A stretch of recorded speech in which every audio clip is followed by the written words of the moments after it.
Selamat datang kembali. Saya Banon Gautama. Saya akan melakukan pembacaan buku berjudul Mengolah Kemarahan Jadi Kedamaian, karya Guruji Gede Prama. Bagian kedua. Mari kita mulai. Lapar akan kebahagiaan. Selama ribuan tahun manusia berjuang sangat keras untuk melawan kelaparan. Berita gembiranya, cerita kelaparan tidak lagi menjadi berita utama dunia. Bersamaan dengan itu, di zaman kita lahir, wajah baru kelaparan, yakni lapar berlebihan akan kebahagiaan. Kemajuan ekonomi tercepat yang pernah terjadi di sepanjang sejarah membawa banyak berkah sekaligus musibah. Bunuh diri lebih banyak terjadi di negara-negara kaya dibandingkan dengan negara berkembang. Penghuni lembaga pemasyarakatan di negara maju lebih dari sebagian adalah manusia yang mau bahagia dengan cara mengkonsumsi obat terlarang. Sebuah ancaman eksistensial yang sangat berbahaya. Di Peru, Haiti, Filipina, Ghana, serta negara berkembang lainnya, jumlah orang bunuh diri tidak sampai 100.000 per tahunnya. Sebaliknya, di negara-negara kaya seperti Swiss, Prancis, Jepang, dan Selandia Baru, lebih dari 10 orang per 100.000 mengakhiri hidup dengan bunuh diri setiap tahunnya. Korea Selatan adalah contoh baik dalam hal ini. Di tahun 1985, Korea Selatan adalah negara yang relatif terkebelakang, serta diperintah oleh rezim otoriter. Sekarang, Korea Selatan adalah kekuatan ekonomi yang sangat diperhitungkan. Warganya sangat terdidik. Sedihnya, kalau di tahun 1985 hanya 9 dari 100.000 orang yang bunuh diri di sana, di tahun 2015 ternyata 16 dari 100.000 orang Korea Selatan melakukan bunuh diri. Negara kaya yang dilaporkan relatif damai seperti Selandia Baru, ternyata 10 dari 100.000 warganya melakukan bunuh diri setiap tahunnya. Kebahagiaan yang berbahaya. Dari satu sisi, angka-angka di atas sedang bercerita tentang batas-batas kemajuan ekonomi. Di lain sisi, ada rasa lapar berlebihan umat manusia akan kebahagiaan. Dalam banyak kejadian seperti pengguna narkoba, pelaku seks bebas, korban AIDS atau HIV, manusia bahkan berani membayar sangat mahal untuk mendapatkan kebahagiaan. Sebuah kebahagiaan yang dialami hanya beberapa saat diikuti oleh penderitaan yang sangat panjang kemudian. Untuk pertama kali terjadi dalam sejarah, orang mati akibat kebanyakan makan lebih banyak dibandingkan dengan ia yang mati karena kekurangan makan. Lebih banyak manusia yang mati karena bunuh diri dibandingkan mati karena kelaparan. Di tahun 2009, 55% penghuni LP Inggris adalah pengguna narkoba. 62% orang terhukum di Australia adalah korban obat bius. Pada tahun 2010, kelaparan digabung dengan gizi buruk membunuh sekitar 1 juta orang. Sedangkan kegemukan dan obesitas membunuh sampai 3 juta orang. Bagi rata-rata warga Amerika dan Eropa, perusahaan-perusahaan yang memproduksi banyak gula dan kolesterol jauh lebih mengancam nyawa mereka dibandingkan dengan serangan teroris. Digabung menjadi satu, di satu sisi umat manusia sangat lapar dengan kebahagiaan. Namun di lain sisi, tidak tersedia cukup perangkat untuk bisa memenuhi rasa lapar akan kebahagiaan tersebut. Akibatnya, seperti anak-anak yang baru tahu rasa enaknya es krim, mereka hanya makan es krim saja. Lupa kalau es krim saja tidak cukup untuk memenuhi gizi.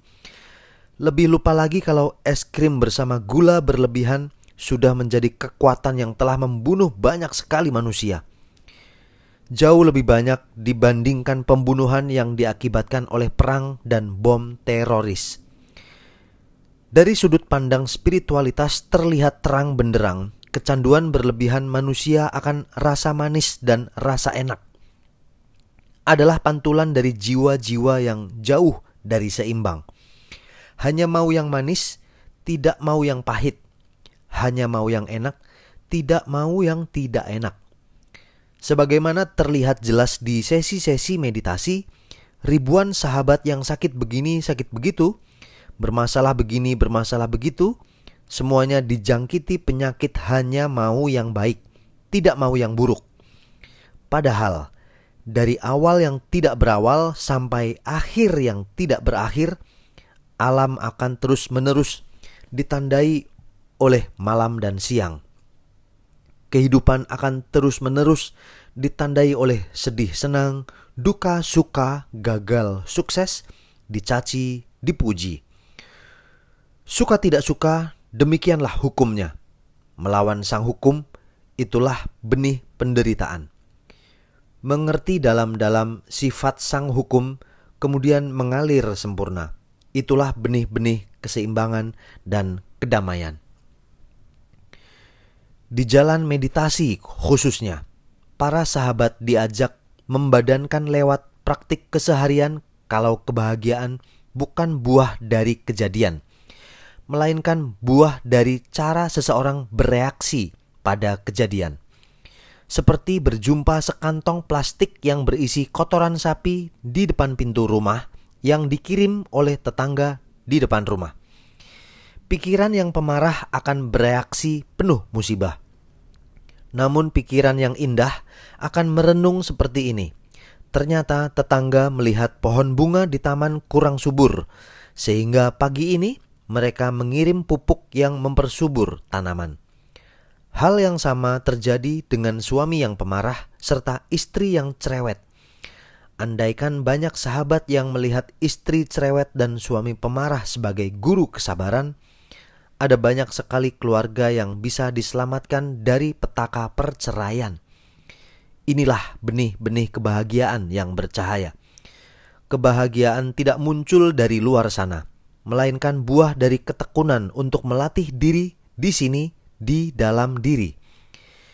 Di kelas-kelas meditasi sering ditanyakan, setiap kali ada stimulus suara atau gambar dari luar, kenapa respon pertama otak cenderung negatif seperti takut? Meminjam temuan sahabat di neuroscience, reaksi pertama otak yang cenderung negatif saat melihat ular misalnya, ia lebih terkait dengan sifat alami otak untuk melindungi tubuh manusia. Hanya untuk melindungi. Sedihnya, banyak manusia bereaksi terlalu berlebihan pada rasa takut yang ditimbulkan otak, kemudian kehilangan kesempatan untuk menemukan kebahagiaan. Untuk itulah jutaan sahabat penekun meditasi telah diajak untuk belajar istirahat dari segala bentuk konflik di dalam, seperti salah benar serta duka suka. Sebagaimana malam dan siang selalu menjadi bagian dari alam, sedih dan senang akan selalu menjadi bagian dari taman jiwa di dalam. Agar tidak dibikin berbahaya oleh putaran zaman yang hanya mau manis, belajar menemukan rumah keutuhan di dalam. Kendaraannya bernama senyuman. Bersama senyuman ke dalam, para sahabat akan menemukan kebahagiaan mendalam tidak terletak pada nafsu berlebihan untuk selalu disebut lebih baik dibandingkan orang lain. Kebahagiaan mendalam disembunyikan di balik keseimbangan antara kesenangan dengan ketenangan. Di Amerika sana, ada guru meditasi sangat senior bernama Ram Dass. Beliau pensiun di usia sangat muda sebagai guru besar psikologi di Universitas Harvard, menjual pesawat pribadinya kemudian belajar meditasi di Himalaya. Setelah menerangi banyak sekali jiwa yang tidak seimbang, ditempatkan oleh banyak guru spiritual dunia sebagai guru yang layak dihormati. Ramdas yang telah berumur 90-an tahun pernah ditanya soal apa yang beliau sangat cintai di usia tua. Dengan tersenyum, jiwa bercahaya ini menjawab, "Saya mencintai kursi roda saya mencintai penyakit stroke saya." Begitulah jiwa yang telah disentuh meditasi mendalam. Jangankan makanan enak, bahkan penyakit stroke pun bisa membuat manusia bahagia. Tidak saja karena penyakit stroke membawa pesan spiritual, tapi juga karena keadaan kaki yang lumpuh membuat Ramdas menemukan rumah sangat indah dalam tubuh beliau. Inilah keterampilan hidup yang teramat jarang diajarkan oleh sekolah. Bagaimana membuat manusia bisa menemukan rumah indah dalam tubuh sendiri.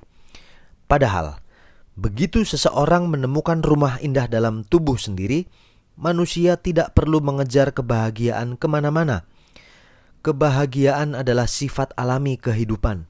Sebagaimana sering dibagikan di sesi meditasi, burung bahagia menjadi burung, buktinya mereka bernyanyi. Pohon damai jadi pohon, buktinya tidak ada pohon yang ditangkap oleh KPK. Kalau burung bahagia jadi burung, pohon damai jadi pohon, kenapa banyak manusia yang tidak bahagia dan tidak damai menjadi manusia?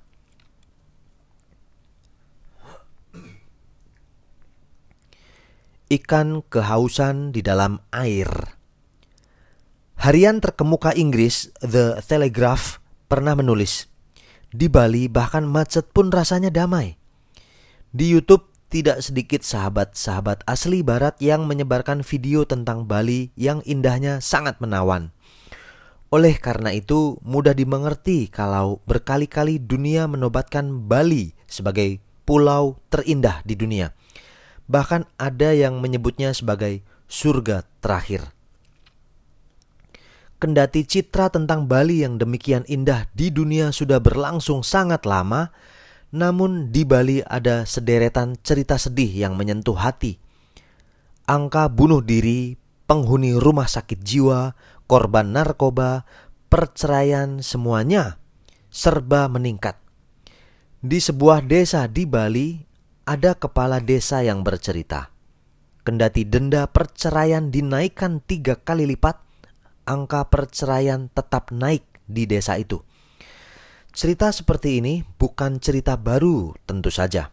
Sejak zaman dulu sudah terdengar ungkapan tua yang berbunyi seperti ini. Ayam mati kelaparan di lumbung padi, ikan mati kehausan di tengah air.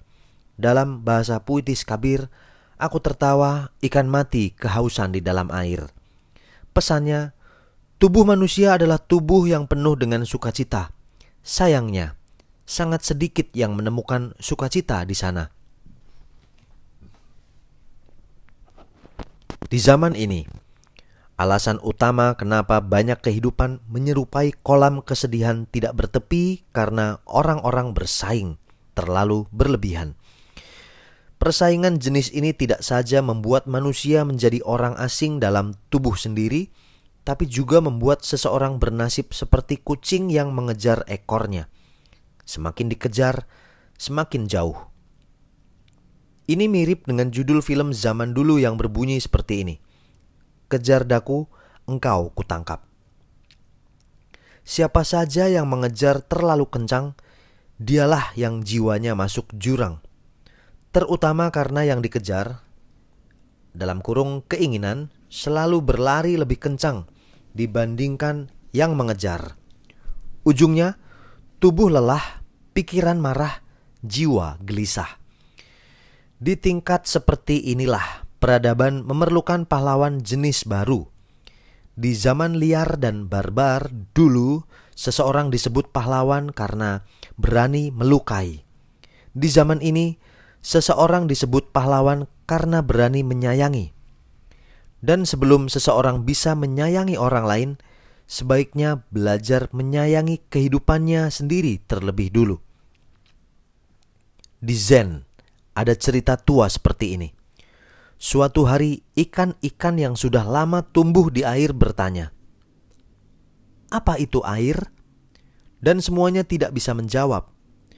Suatu hari salah satu ikan tidak sengaja melompat terlalu jauh sehingga terdampar hampir mati di daratan. Hanya karena kebaikan seorang manusia, ikan ini kemudian kembali ke habitat aslinya. Begitu berkumpul bersama teman-temannya, di sana ikan terakhir bercerita tentang indahnya air. Dengan cara yang sama, manusia baru mengenal indahnya sukacita kalau pernah melewati dalamnya jurang duka cita. Dalam bahasa lain, guru sukacita terdalam adalah duka cita. Itu sebabnya tidak sedikit orang tua anak-anak berkebutuhan khusus di seluruh Bali sudah dibagikan pesan spiritual. Memiliki anak berkebutuhan khusus memang tidak ringan, tapi sebagaimana kegelapan membuat cahaya memancar lebih terang, duka cita yang dihadirkan anak-anak berkebutuhan khusus bisa membuat manusia mengerti dalamnya sukacita. Untuk itu, kurangi melawan, kurangi persaingan dan pembandingan berlebihan. Pada saat yang sama, tingkatkan kualitas penerimaan. Jangan pernah lelah berbagi senyuman. Untuk sahabat di Bali, dunia sangat mengagumi keindahan Bali. Jangan izinkan surga ini hanya dinikmati orang dari luar negeri. Orang Bali juga bisa menikmati surga terakhir di muka bumi. Yang diperlukan hanya satu, hati yang penuh dengan rasa syukur. Rumah tua keseimbangan. Organisasi Kesehatan Dunia WHO telah lama meramalkan sejak tahun 2020 sakit mental akan lebih membebani dunia dibandingkan dengan sakit fisik.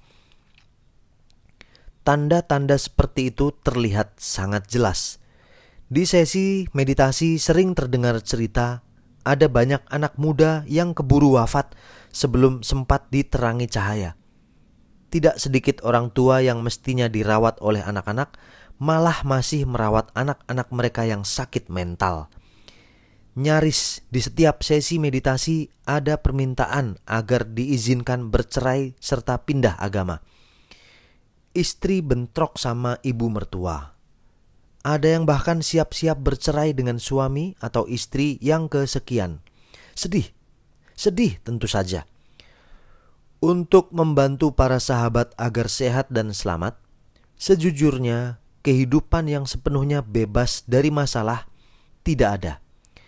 Bahkan jiwa-jiwa suci pun harus melewati masalah sebagai ongkos hidup di sini, di muka bumi. Dan spiritualitas ada di muka bumi untuk membantu para sahabat agar bisa mengolah masalah menjadi bunga indah.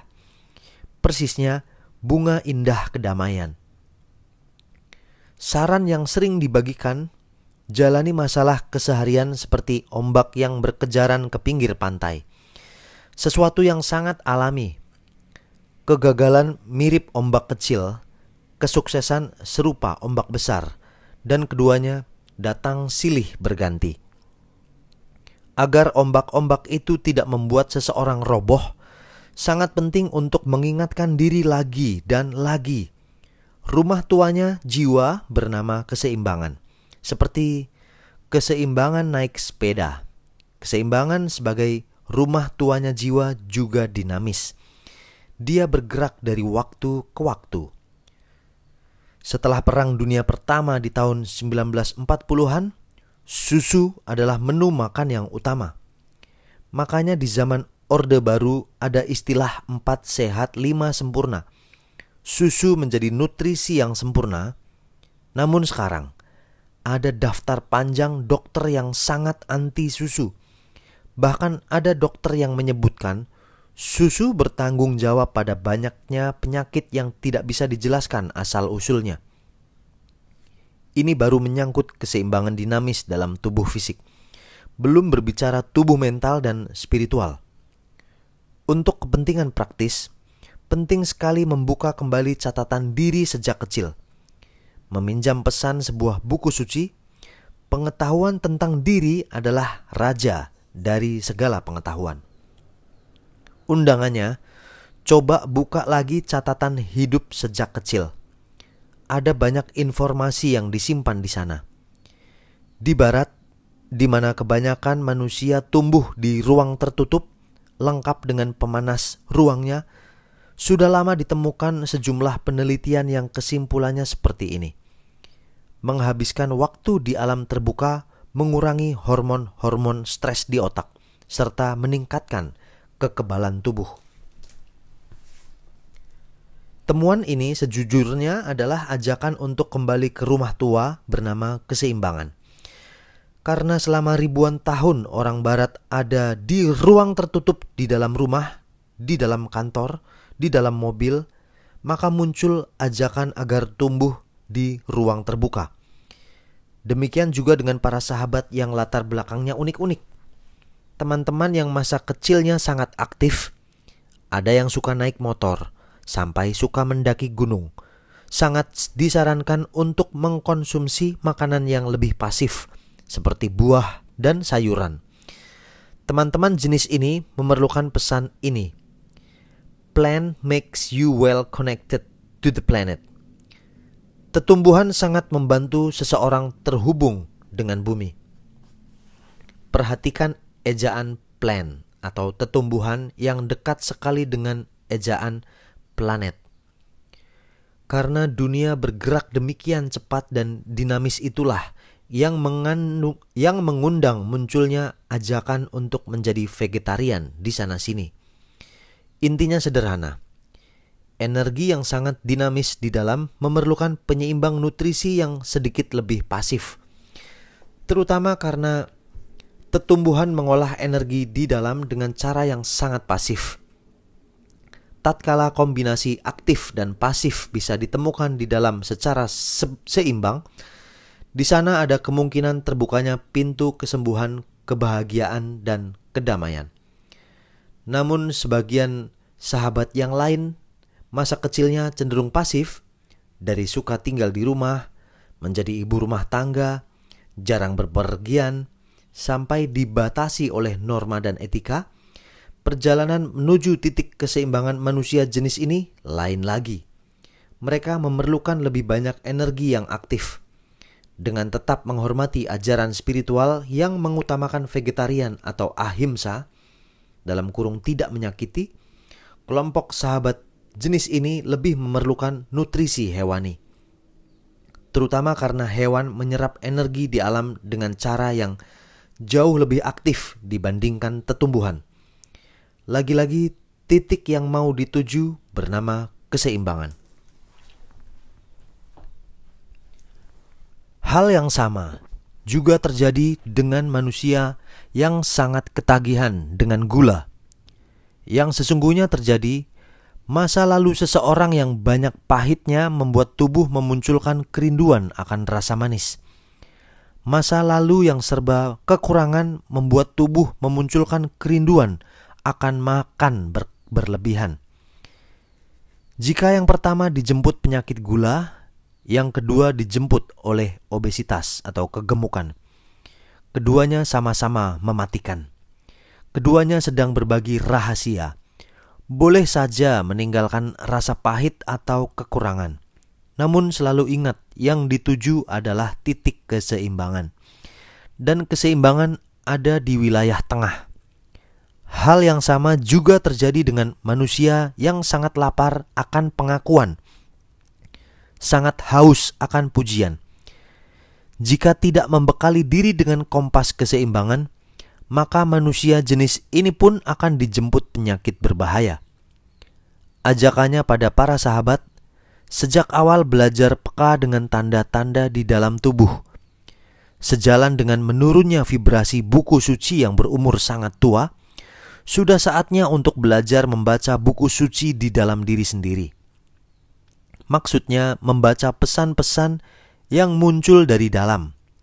Untuk tujuan kesembuhan, kuantitas dan kualitas tidur, lancar tidaknya buang air, kekebalan tubuh, kestabilan emosi, sering tidaknya merasa lelah dan gelisah, adalah sebagian hal yang layak dicermati sehari-hari. Untuk tujuan kedamaian, apa dan siapa yang sering mendekati seseorang dalam waktu lama sebaiknya dicermati. Ada yang didekati burung, kembangkan sukacita. Sahabat yang suka bunga, latih untuk tumbuh dalam keindahan. Remaja putri yang suka pria pendiam, jiwa rindu keheningan. Remaja putra yang suka wanita bermata sayu, jiwa rindu kelembutan. Pria sudah bercucu, namun energi seksnya masih tinggi, jiwa rindu kebersatuan. Wanita tua yang resah tinggal di rumah, sesekali jalan-jalan mengunjungi cucu. Mengulangi pesan sebelumnya agar tidak kebablasan, ingat selalu titik yang dituju adalah rumah tua bernama keseimbangan. Sebagai pedoman untuk mengukur kualitas kedamaian, endapkan pesan ini dalam-dalam. Jika banyak yang terlihat salah, itu tanda jiwa masih terbakar. Bila yang terlihat salah adalah cara memandang, jiwa mulai belajar. Kapan saja tidak ada yang terlihat salah, semua sempurna apa adanya, itu tanda jiwa sudah mekar.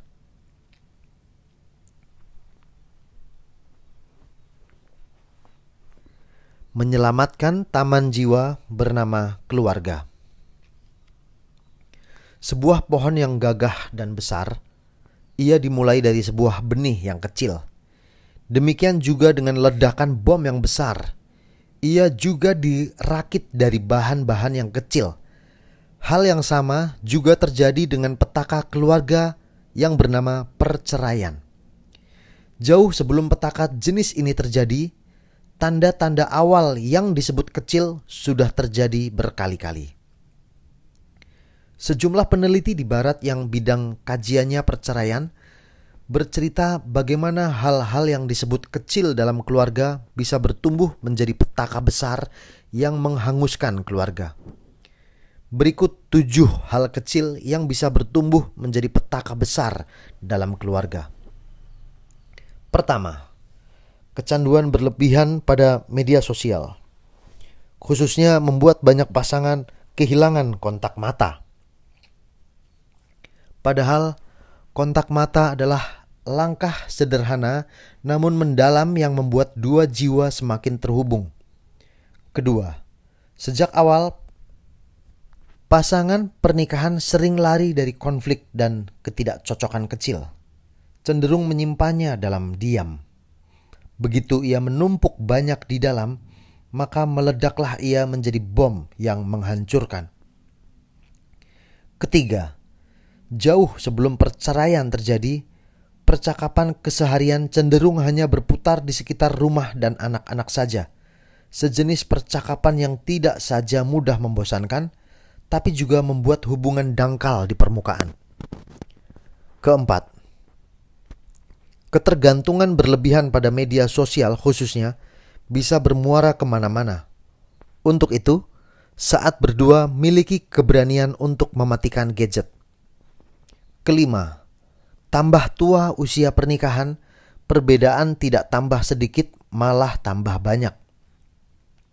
Situs prevention.com bahkan melaporkan beberapa tahun terakhir angka perceraian pasangan keluarga yang telah menikah lebih dari 50 tahun dengan pasangan yang sama di Amerika Serikat malah meningkat lebih dari 2 kali.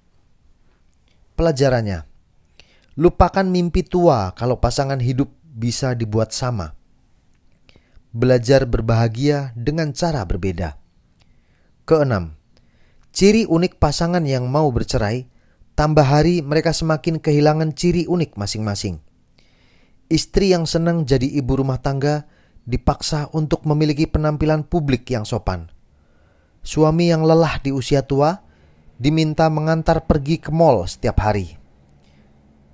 Ketujuh, anak-anak yang tumbuh jauh dari panggilan alami mereka, persoalan waktu akan menjadi beban orang tua yang tidak sederhana.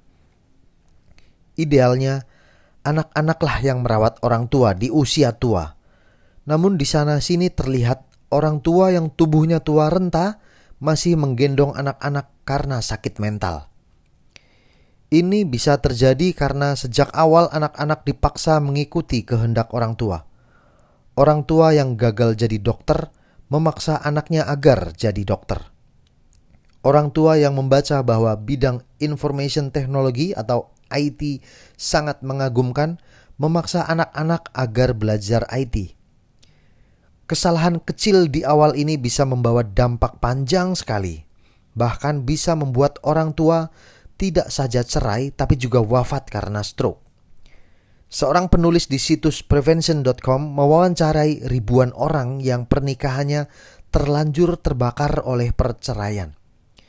Berikut 3 intisari kesimpulan yang bisa ditarik dari sana. Pertama, berganti pasangan hidup tidak secara otomatis akan membuat kehidupan lebih bahagia. Kesimpulan ini diletakkan sebagai kesimpulan pertama dan paling utama. Kedua, di awal hubungan cinta memang hanya berkaitan dengan rasa senang. Namun begitu waktu bertambah, cinta lebih dekat dengan keberanian. Maksudnya, keberanian untuk terus-menerus mencintai kendati pernah dilukai. Ketiga, karena berbagai faktor, ketidaksetiaan sering muncul di sana-sini. Namun, pahlawan keluarga tidak menggunakan ketidaksetiaan untuk mengakhiri keluarga, tapi menggunakannya untuk memperkuat akar-akar pohon keluarga melalui saling menerima dan saling memaafkan. Ringkasnya, pernikahan bukan restoran tempat di mana manusia berharap hanya yang senang-senang saja. Pernikahan lebih dekat dengan taman yang berisi berbagai jenis benih. Di tangan pahlawan keluarga, benih-benih ini dikenali sejak awal, dirawat sesuai dengan sifat alami mereka. Siapa saja yang tekun dan tulus dalam hal ini, suatu hari akan ditunggu oleh masa tua yang indah sekaligus penuh berkah.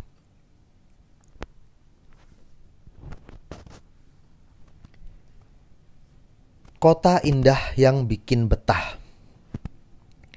Dalam sejarah kota-kota modern telah dicatat, sudah terlalu lama pusat kebahagiaan manusia berlokasi terlalu jauh dari keluarga. Ada yang menyukai dunia malam, ada yang suka mall, ada yang workaholic sehingga habis waktu di dunia kerja sampai dengan organisasi sosial. Hasilnya sudah dicatat. Angka bunuh diri, angka perceraian, korban narkoba, penghuni lembaga pemasyarakatan semuanya serba meningkat. Ia sedang mengundang banyak pengelola kota-kota dunia untuk mengkaji ulang pusat kebahagiaan warga yang jauh dari keluarga.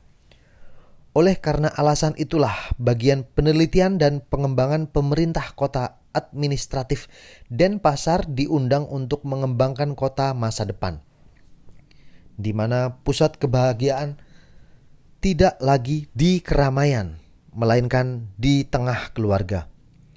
Agar ide ini didukung oleh masyarakat Bali, penting menyebutkan gagasan ini sebagai sebentuk persembahan lebih dalam pada leluhur, terutama karena kebanyakan leluhur memang terlahir kembali di sekitar keluarga. Sebagaimana biasa, gagasan-gagasan futuristik dalam kurung berorientasi ke depan hampir selalu ditertawakan orang ketika pertama kali disampaikan. Namun kalau tekun dan tulus melaksanakannya, gagasan seperti inilah yang sedang menciptakan masa depan. Meminjam dari Mahatma Gandhi, pertama-tama orang akan tidak peduli. Di tingkat kedua, mereka akan tertawa. Di tingkat ketiga, bukan tidak mungkin mereka menyerang. Keempat, kita akan menang.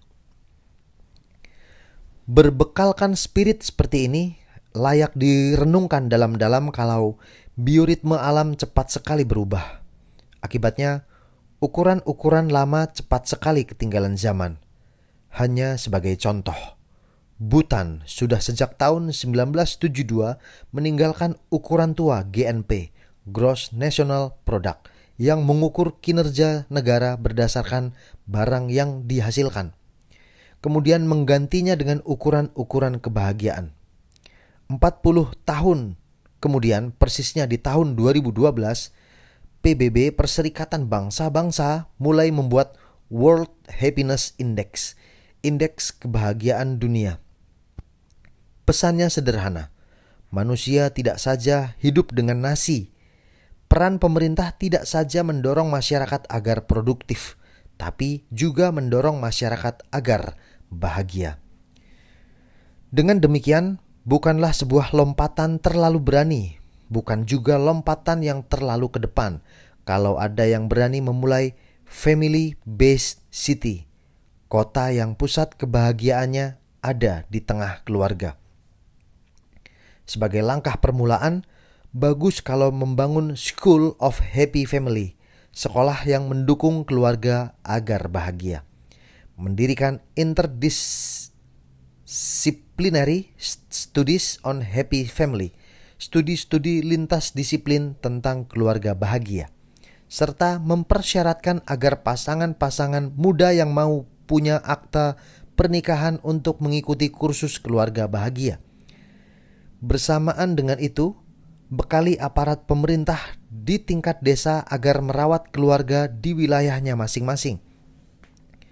Kembangkan indeks pengukuran kinerja desa yang menggunakan kebahagiaan keluarga sebagai ukuran yang utama.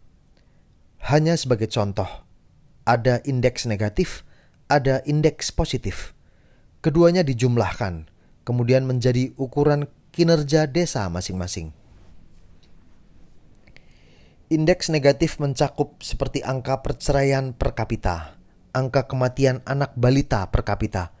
Indeks positif mencakup angka pasangan keluarga yang telah menikah lebih dari 50 tahun per kapita, lulusan perguruan tinggi per kapita. Keduanya dijumlahkan sehingga menghasilkan desa dengan tingkat kebahagiaan yang tinggi, sedang, serta rendah. Jauh lebih bagus lagi kalau pasangan-pasangan pernikahan yang sudah menikah dengan pasangan yang sama selama lebih dari 50 tahun diberikan fasilitas-fasilitas khusus seperti parkir gratis, memasuki hotel mendapat welcome drink gratis, di taman-taman kota ada fasilitas khusus untuk lansia jenis ini.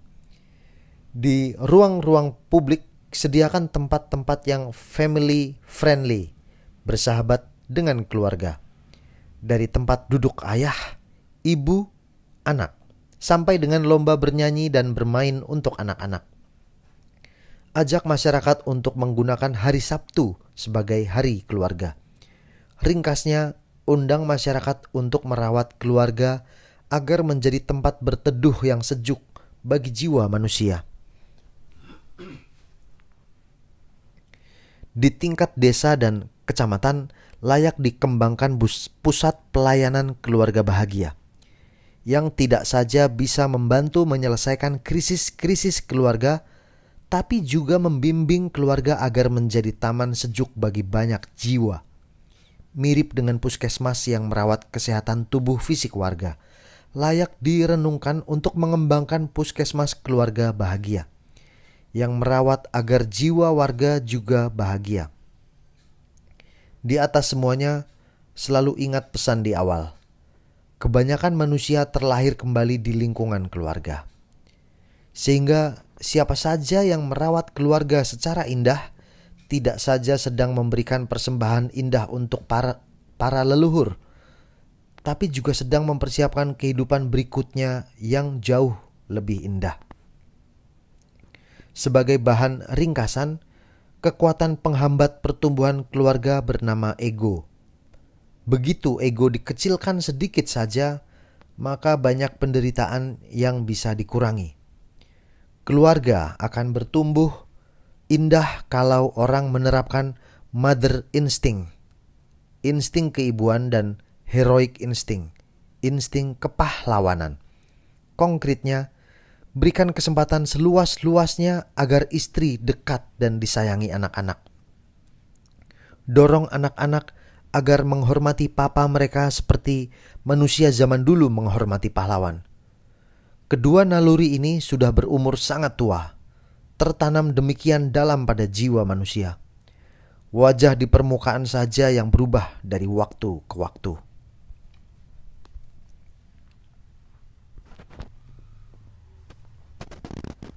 Sekolah kebahagiaan.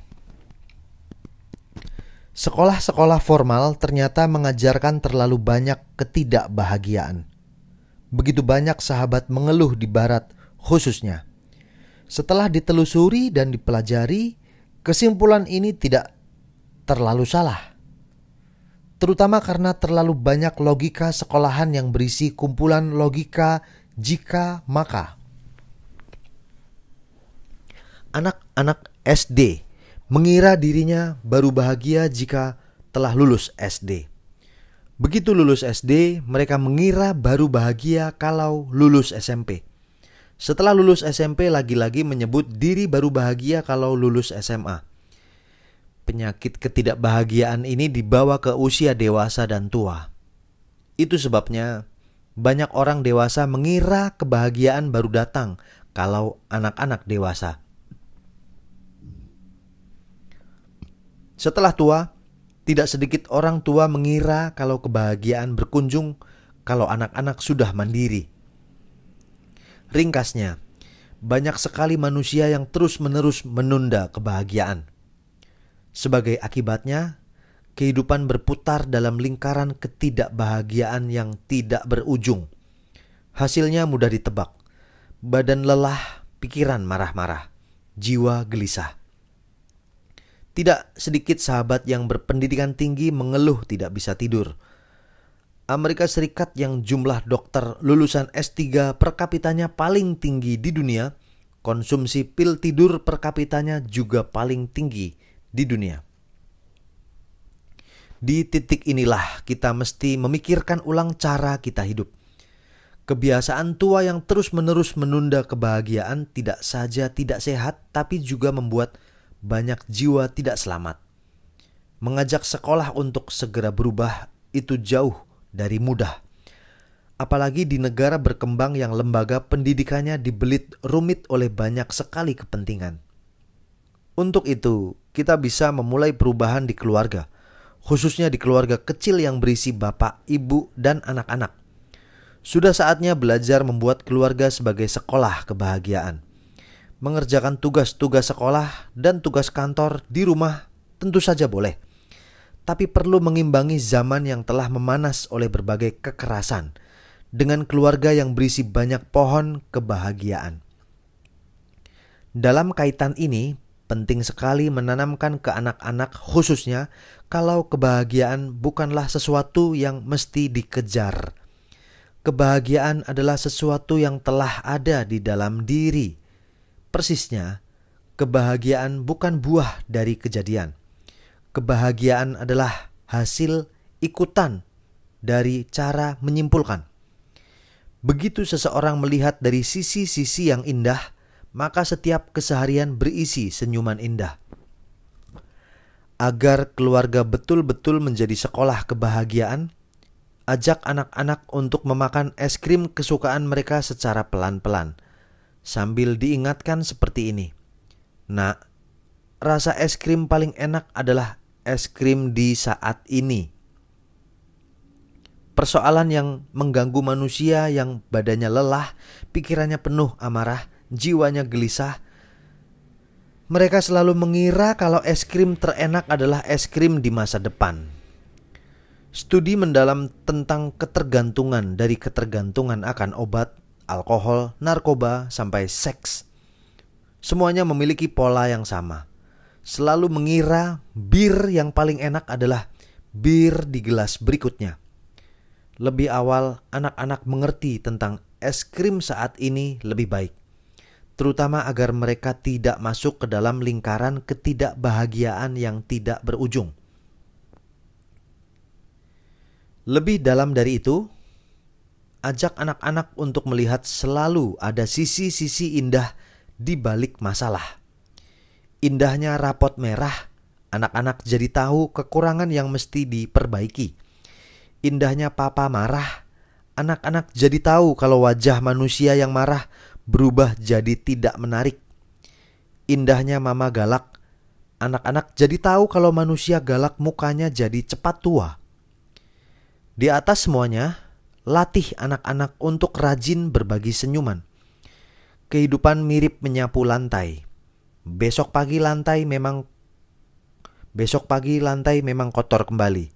Tapi teruslah sapu lantai sambil berbagi senyuman.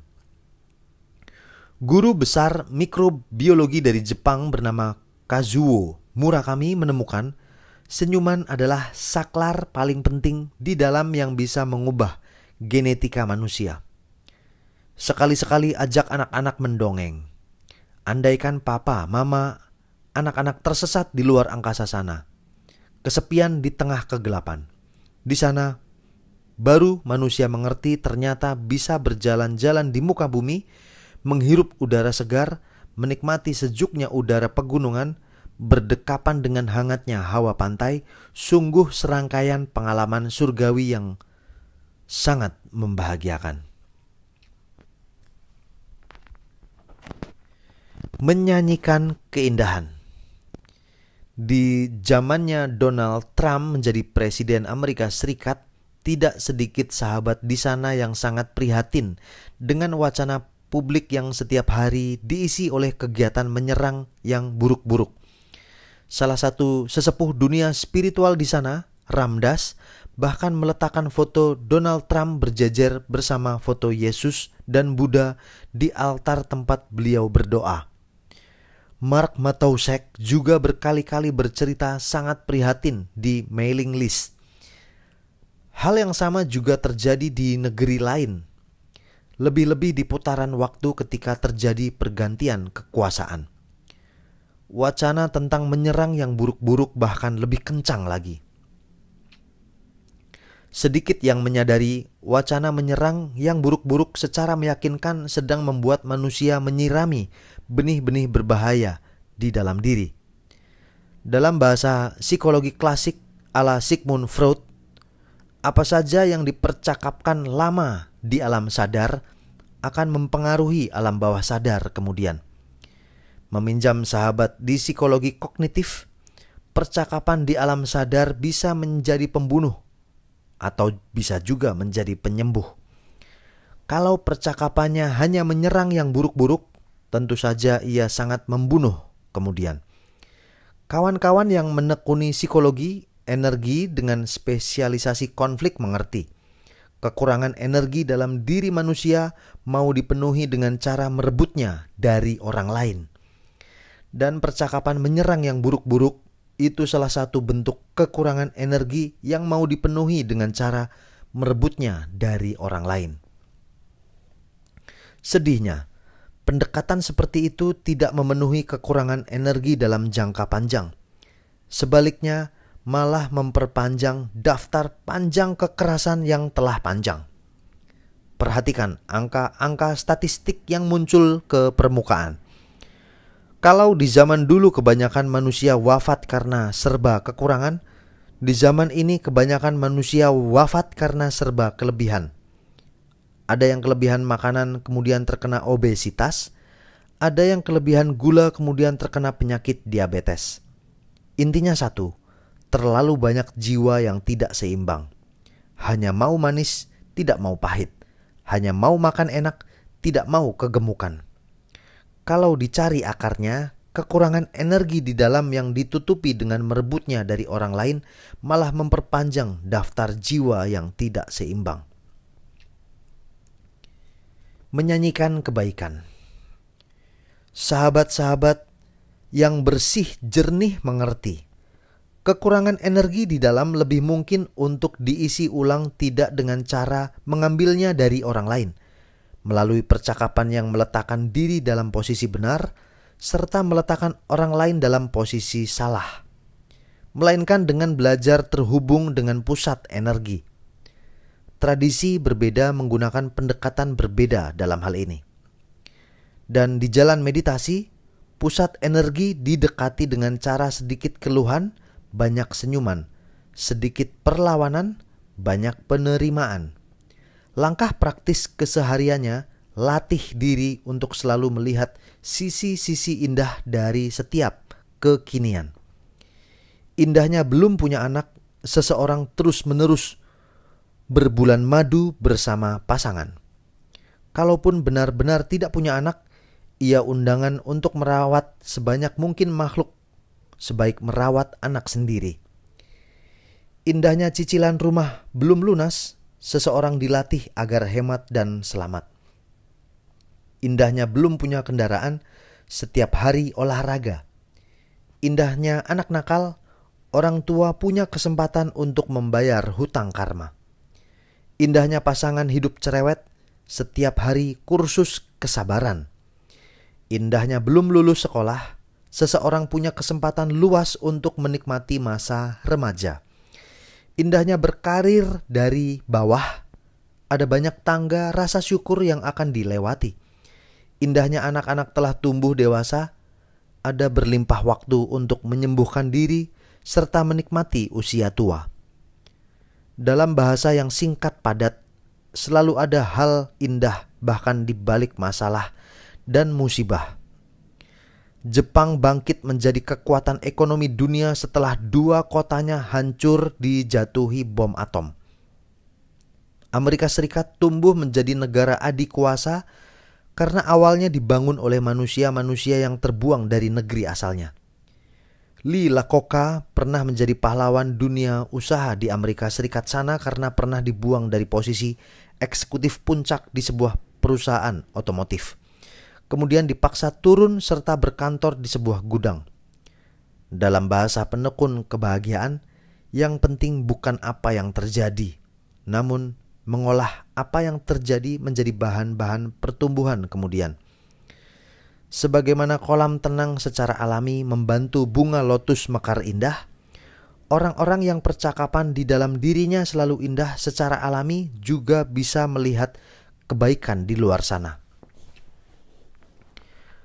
Kepada banyak remaja sering dibagikan pesan begini: mata Anda akan bertumbuh menjadi mata yang indah kalau setiap hari melihat hal indah dalam diri orang lain. Dari sinilah lahir orang-orang yang menemukan kebahagiaan dengan cara menyanyikan kebaikan, bukan menyerang yang buruk-buruk. Dari sini juga manusia mulai menyirami benih-benih indah di dalam diri. Dari sini juga para sahabat mulai mengirim benih-benih cahaya ke masa depan. Yang terpenting, inilah benih-benih kejiwaan yang sangat sehat. Belajar dari rangkaian cerita seperti inilah, keluarga spiritual Compassion terus-menerus mengajak masyarakat di Bali khususnya, di media sosial umumnya, untuk menyanyikan keindahan. Tidak saja dalam makna simbolik, namun juga dalam makna yang sebenarnya. Itu sebabnya di setiap perjumpaan para sahabat diajak untuk bernyanyi. Dari menyanyikan lagu anak-anak sampai menyanyikan lagu dengan kenangan indah. Lagu anak-anak membawa spirit kepolosan dan sukacita. Lagu dengan kenangan indah membawa spirit keindahan. Logika spiritualnya seperti ini. Manusia yang terserap dalam keindahan, terutama dengan cara selalu melihat sisi-sisi indah setiap kekinian, sesungguhnya ia sedang membawa energi alam ke dalam. Sejumlah penelitian di barat membuka rahasia, menghabiskan lebih banyak waktu di alam terbuka bersama rasa terima kasih dan rasa syukur mendalam, membuat hormon-hormon stres di otak menurun drastis, sekaligus hormon-hormon otak yang bertugas untuk tugas-tugas kesembuhan menaik secara sangat meyakinkan. Di wilayah-wilayah biru di muka bumi seperti Pulau Okinawa, Jepang, di mana ditemukan banyak manusia berumur sangat tua sekaligus sehat walafiat, terbuka rahasia, mereka sering berada di alam terbuka, memakan makanan yang langsung dari alam, serta mensyukuri kehidupan secara mendalam. Kesimpulannya, ia yang menyerap energi di alam melalui spirit keindahan bisa mengisi kekurangan energinya di dalam. Sebagaimana taman indah mengundang kupu-kupu indah, Energi di dalam yang berlimpah juga secara alami menghadirkan kerinduan untuk berbagi energi melalui cinta kasih dalam tindakan. Kombinasi antara keindahan di dalam dengan keseharian yang diisi cinta kasih dalam tindakan inilah yang disebut oleh manuskrip Celestine sebagai puncak pencapaian. Sesampainya di sini, para sahabat akan sering mendengar pesan seperti ini di alam. Anda tidak memerlukan tujuan. Anda adalah tujuan. Manusia jenis ini memang sangat sedikit. Namun seperti matahari, di alam ini matahari memang hanya satu. Tapi dari matahari yang satu itulah banyak kegelapan diterangi. Makanya tetua Bali menyebut matahari dengan sebutan Siwa Raditya. Pusat sukacita di dalam. Kenapa suka bernyanyi saat berbagi cahaya, Guruji? Itu pertanyaan banyak sekali sahabat. Tidak pernah kebayang di awal kalau audiobook serta suara di radio dilaporkan menyembuhkan banyak orang. Setelah dipelajari, ternyata ada bidang ilmu berupa daya sembuh suara. Penyanyi senior Inggris bernama Chloe Goodchild bahkan sengaja belajar ke India untuk mendalami ilmu daya sembuh suara. Sehingga bisa dimaklumi kalau suatu hari ada kepala dinas di sebuah kabupaten di Bali melaporkan kalau istrinya sembuh karena sering mendengarkan nyanyian di acara televisi Lentera Gede Prama. Setelah ditelusuri lebih dalam, ada memang orang-orang tertentu yang lahir dengan cakra kelima, kerongkongan yang sangat indah. Manusia jenis ini akan mudah sekali berbagi cahaya, serta menyentuh masyarakat melalui suara.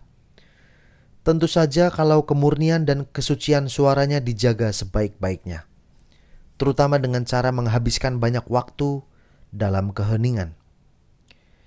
Ibarat pohon bunga, suara mirip dengan bunga mekar yang berbagi keindahan kemana-mana. Di balik bunga indah, ada pohon bunga yang dirawat secara tekun, tulus, dan halus. Demikian juga dengan ia yang suaranya menyentuh banyak sekali sukma. Ada pohon bunga jiwa yang sangat indah di dalam. Daunnya bernama ketekunan untuk selalu belajar. Tidak saja belajar keluar, tapi juga belajar ke dalam serta belajar di alam rahasia. Tidak saja belajar melalui bacaan dan perdebatan, tapi juga belajar secara lebih mendalam melalui tindakan dan pencapaian. Batang pohonnya dalam hal ini adalah ketekunan untuk terus-menerus melakukan apa yang dipelajari dalam keseharian, seperti belajar keseimbangan naik sepeda. Hanya ketekunan untuk terus-menerus berlatih yang menyempurnakan, termasuk terus berlatih setelah kehidupan berkali-kali roboh. Siapa saja yang demikian kokoh tekadnya belajar keluar, belajar ke dalam, dan belajar di alam rahasia, serta tidak mudah menyerah, suatu hari ia akan bersentuhan dengan pusat sukacita di dalam. Di sana ia akan melihat dan mendengar secara langsung, bukan melalui cerita orang lain. Ternyata di balik ledakan besar atau Big Bang yang disebut sebagai awal dari penciptaan alam adalah energi sukacita, spiritual joy. Bukan sukacita yang berlawanan dengan duka cita. Bukan sukacita yang bisa diakhiri oleh duka cita, tapi sukacita tidak berawal, tidak berakhir, yang ada di sana sejak awal yang tidak berawal. Sebagai langkah praktis menuju ke sana, sebelum tidur selalu sempatkan waktu untuk membuat daftar hal-hal yang layak disyukuri, dari badan sehat sampai keluarga yang selamat. Di waktu senggang, belajar menyanyikan lagu-lagu yang bisa membangkitkan kenangan indah.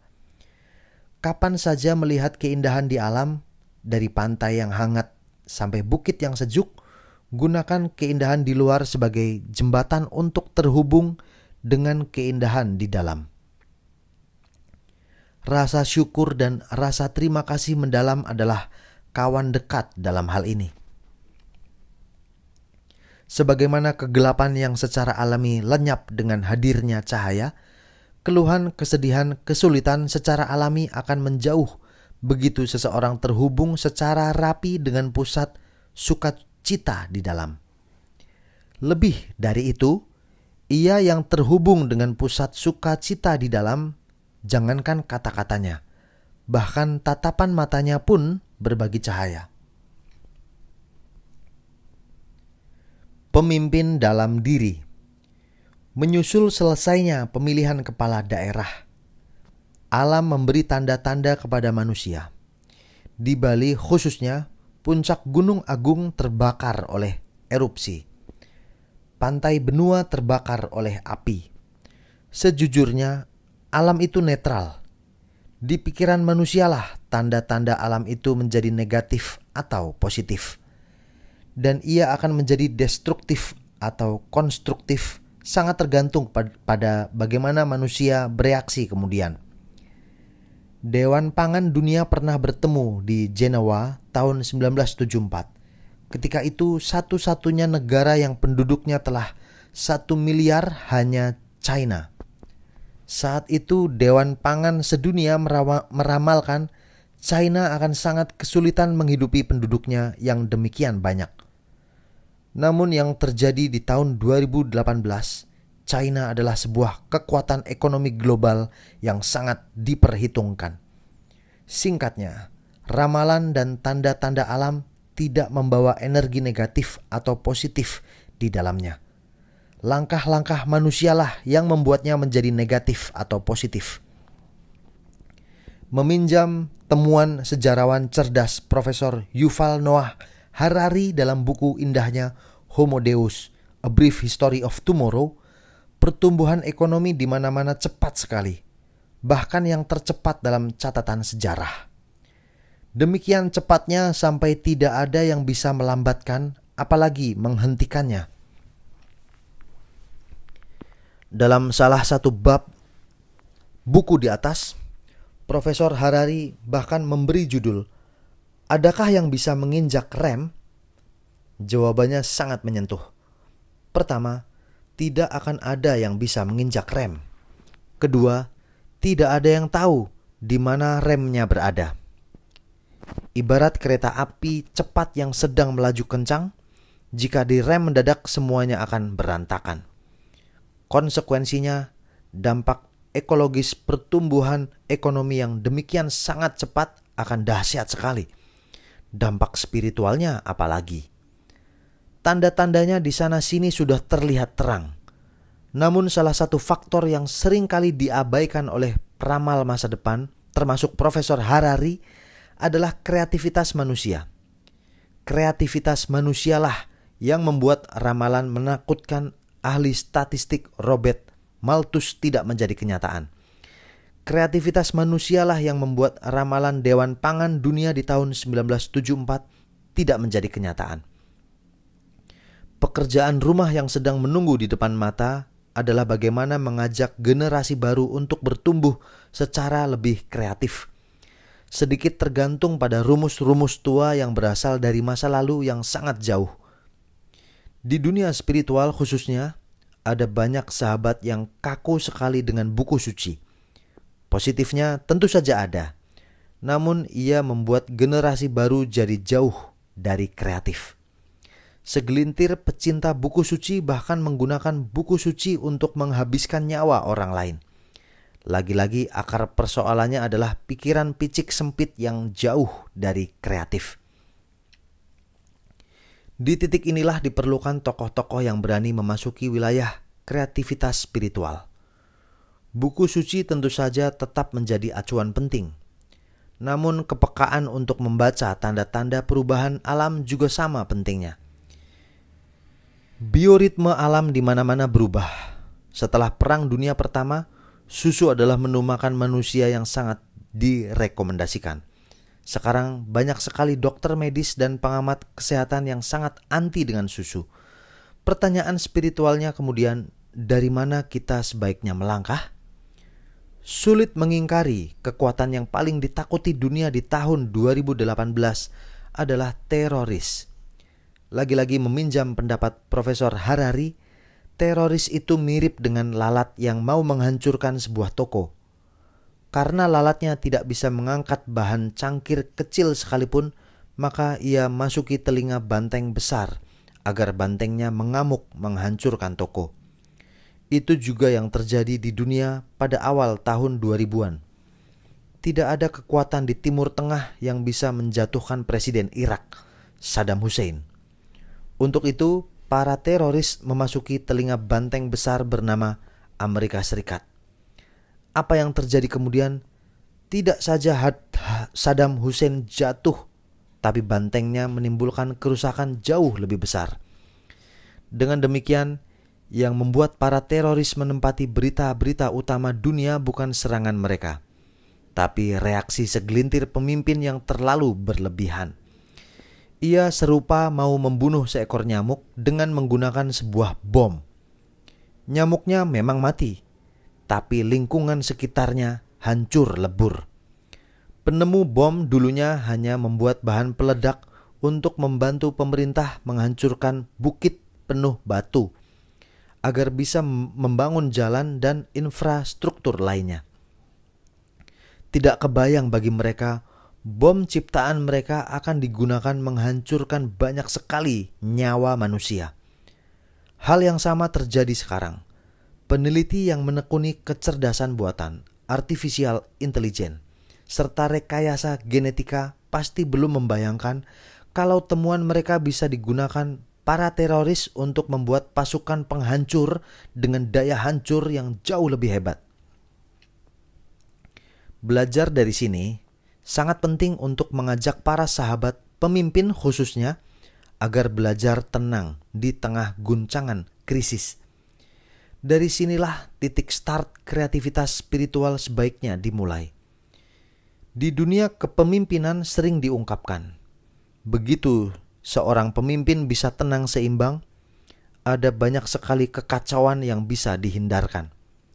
Salah satu pemimpin dunia yang ketenangannya sangat mengagumkan adalah Mahatma Gandhi. Ketika jutaan pengikutnya sudah siap turun demonstrasi melawan penjajah Inggris soal kebijakan garam, Gandhiji malah duduk tenang seimbang dalam posisi meditasi. Begitu beliau kehilangan semua marah dan dendam yang membakar, baru turun memimpin demonstrasi. Hasilnya sudah dicatat sejarah. Salah satu kekuatan tentara terbesar dunia ketika itu berhasil diusir dari India. Nelson Mandela adalah contoh kedua.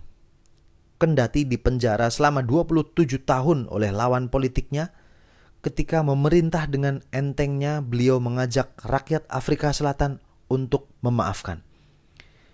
Di balik ketenangan sempurna pemimpin jenis ini, tentu saja ada rahasia spiritual, yakni kemampuan menguasai diri, self-mastery yang sangat mengagumkan.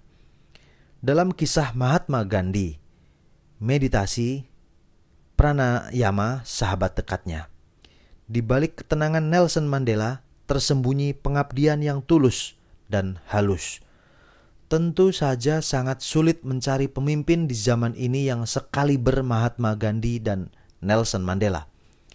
Tapi generasi muda bisa mempersiapkan diri seawal dan sedini mungkin.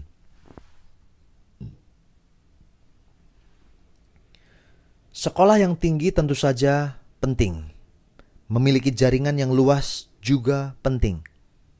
Namun di atas semuanya, latih diri sejak awal untuk memiliki penguasaan diri yang mengagumkan.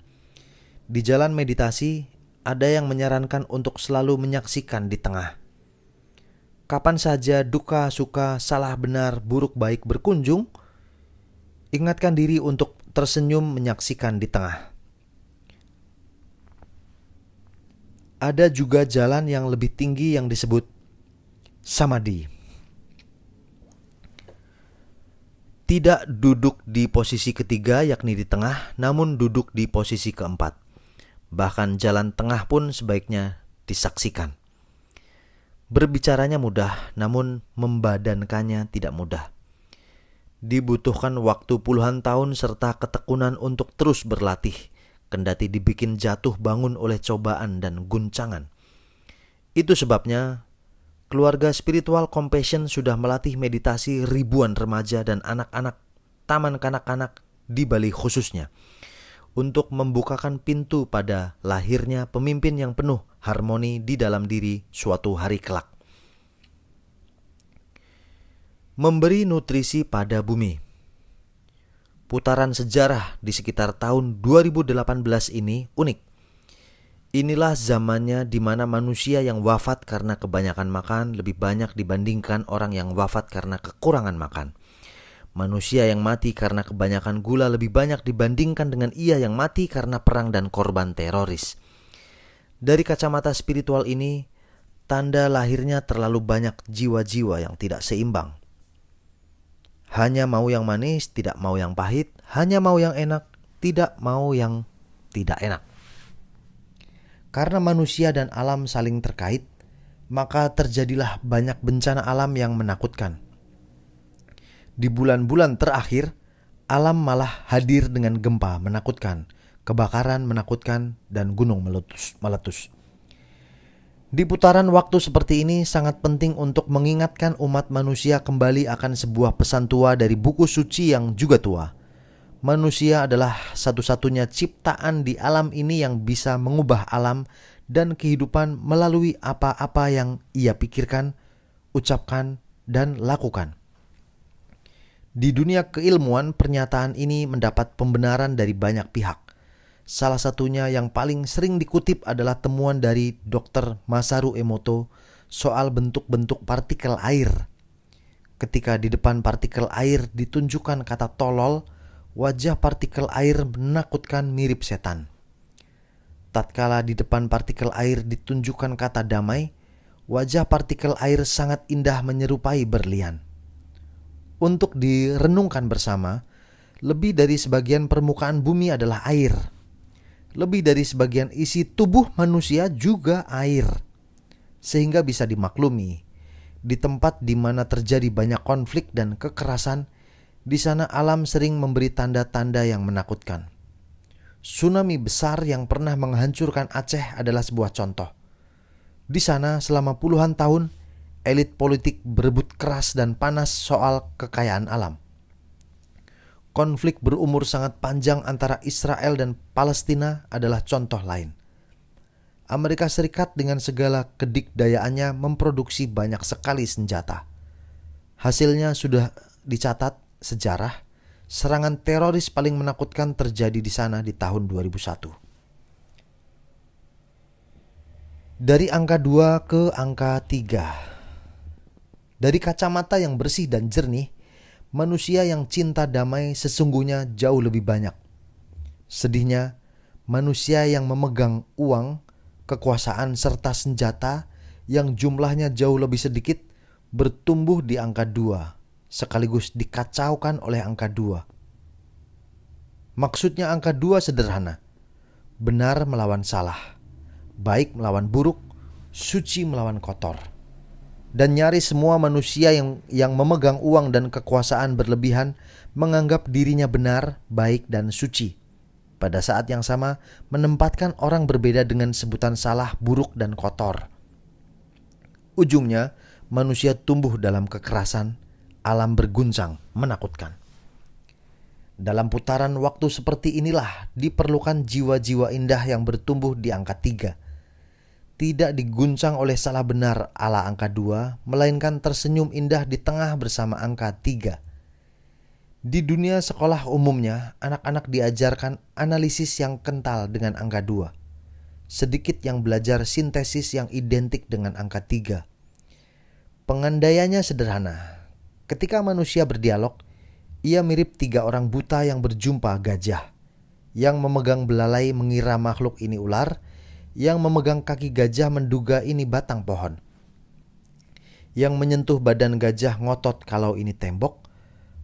Makanya anak-anak muda di sekolah banyak yang ngotot, terutama karena pertanyaan ala analisis angka 2 adalah siapa yang benar. Dengan pertanyaan jenis ini, tidak saja konflik terjadi, tapi juga dialog masuk jurang gelap yang jauh dari kebenaran.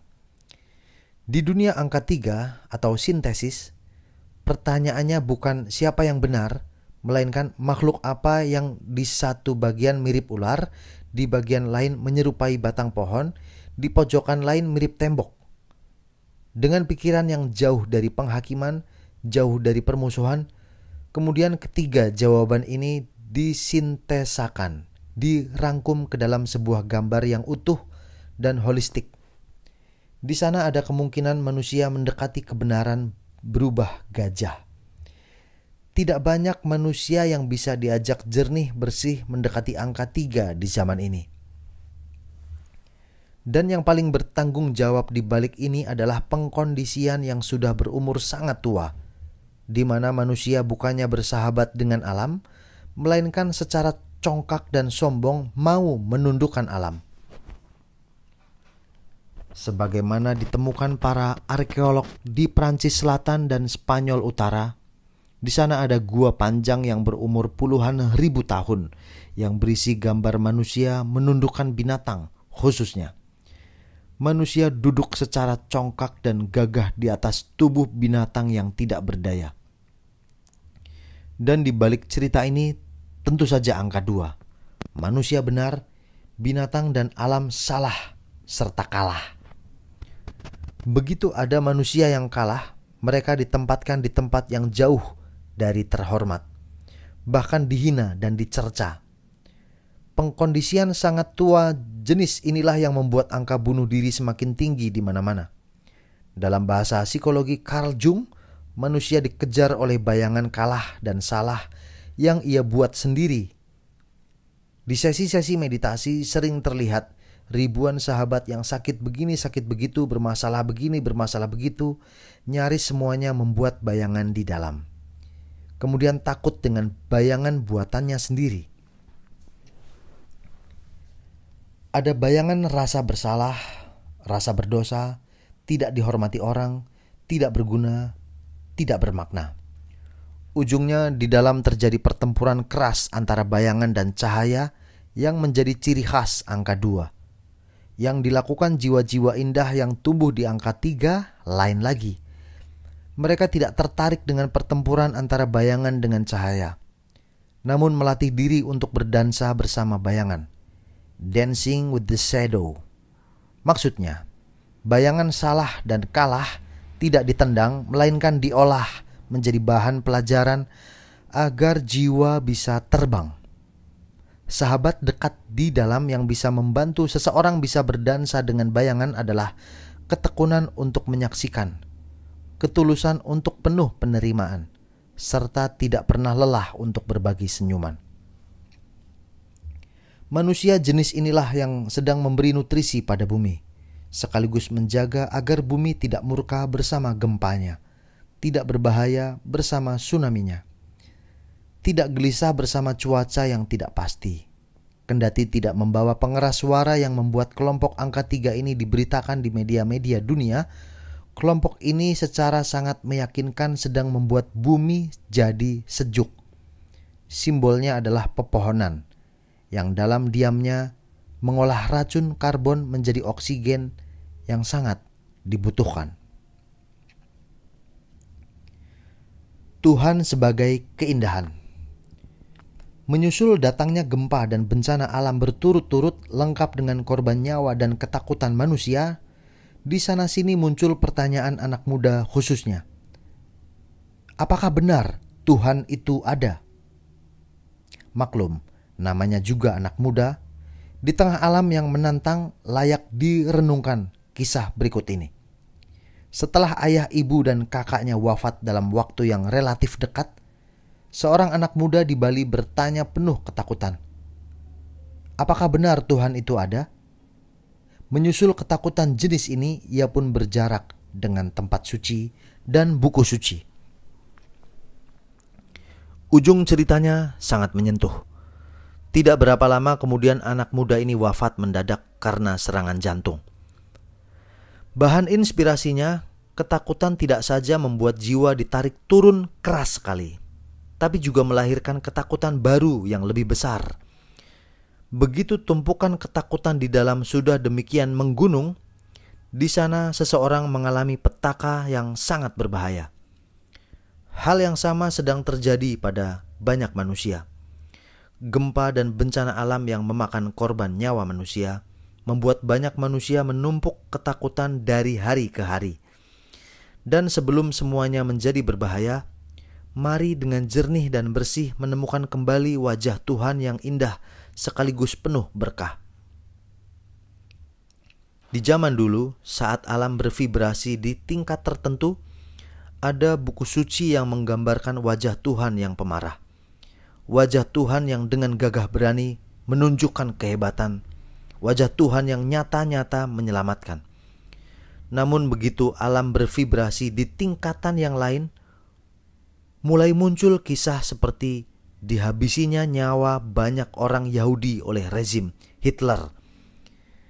Di tengah ketakutan yang sangat mencekam karena diancam kematian, banyak orang Yahudi yang memanggil Tuhan. Sedihnya, Tuhan dengan wajah penyelamat yang pernah muncul dulunya tidak pernah muncul lagi.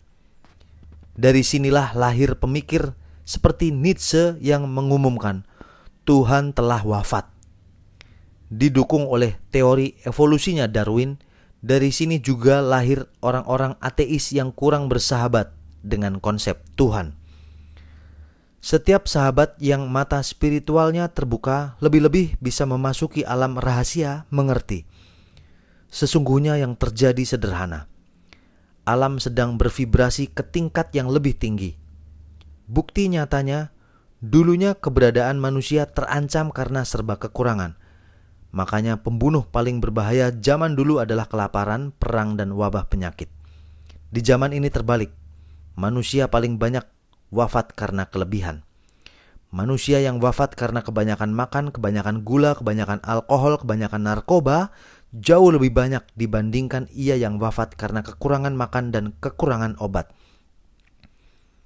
Konsekuensinya, karena alam bervibrasi ke tingkat yang lebih tinggi, manusia dituntut memiliki pengertian tentang Tuhan yang juga jauh lebih tinggi. Membacakan ayat buku suci tua yang berbunyi, "Saya Tuhan yang pemarah," hanya akan membuat manusia semakin marah dan gelisah.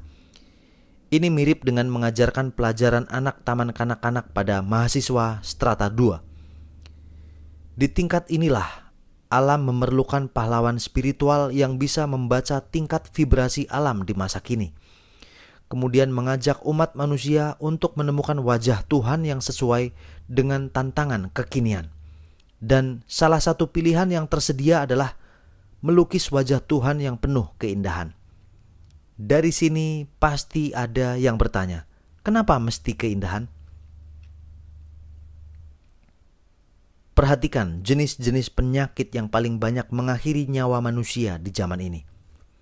Dari penyakit gula, virus AIDS atau HIV, korban narkoba, sampai dengan kegemukan.